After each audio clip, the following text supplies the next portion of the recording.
Magbalay-balay ibabaw sa bukid. Dayon magsugba og isda nga sabak nga dako sa plato. Kaingon na lang po dayon ka. Wow! Wow yung kayo sama ni mga botilya nga wala na sulod.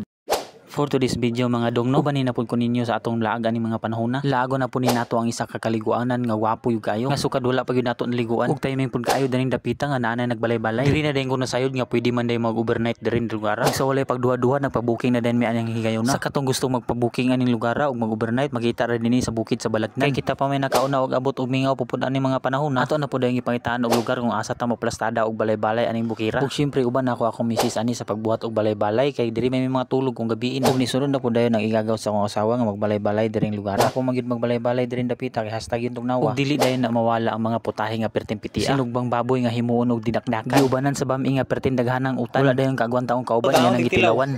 Tag sa kaluwag. Tilaw na o kaon. So na. Oh, good. Tanawa ra siya, wala magyud huyupa nga yang kaunon, di tanawa nagluha-luha ang mata. Ug karon kay hapon naman ug nag-ilong na pud ang kahayag ug kangit-ngit. Mga tulog na pud siguro tano ug sa atong Paris na pud ta magdikit-dikit. Wow. Dayon pagabuntag mao ni nga view ang imong makita. Makaingon jud kag overlooking kaayo ning bukira. Kay dagat taon nimo makita kung ikaw mo dungaw.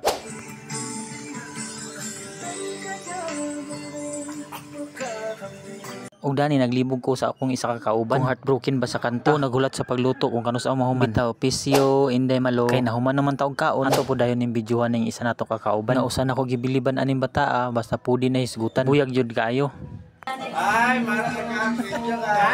Ug magpicture-picture na dayon mi danin tanan kay mga ligo naman dayon mi paghuman. Mahimo din ning namong pagpangaligo no. Uban sa mga pares sa igsoon sa akong misis. Ug mga igagaw po dayon. Kay naaman ni sila group chat. Nga usahay mag-drawing kay busy lagi kayo sa mga trabaho. Ug natimingan po dayon nga bakante ug dili na busy. Ug ikuluran na dayon ang drawing nga GC. Kamo diha mga dong kanang GC ninyo nga sige lang magsabot-sabot. Kulurin na po na ninyo kinana ra bata sa tunga-tunga sa tuig karon. Oh, basin taman ra po na sa drawing nga dili yapon madayon. Mao din ngalan sa kaliguanan diri mga dong gining bibidik. Pero para sa ako diri mga dong kanang mga ligo diri kanang yung dili weekend. Kay timingan man gyud kayo mga dong nga sabado mi nang ligo ang daghan gyud kayong mga tao. Kaning mga oras wala gyud mga tao kay mga alas 11 na magini sa udto. Makita din ning kaliguanan nga bibidik mga dong diri sa bukid sa Balagnan sa ako gyapon sa Balingasan. Kay wala na pud lagi mga tao kay mga alas 11 na pud ni sa udto. Gisulit na pud sa among grupo ang swimming pool kay kamera man tao na bilin diri. Okay gyud kayo mga dong ba kung kamura duha mga ligo sa isa ka pool. Sama ni karon nga kamera gyud duha sa akong misis nga naghumulumol. Na istorya gyud hinuon ng mga kaagi sa unang panahon. Ug daghan yung kayong salamat mga dong no kung iabot pa nga video. Amping gyud ta pirmi mga dong. Bye bye. God bless.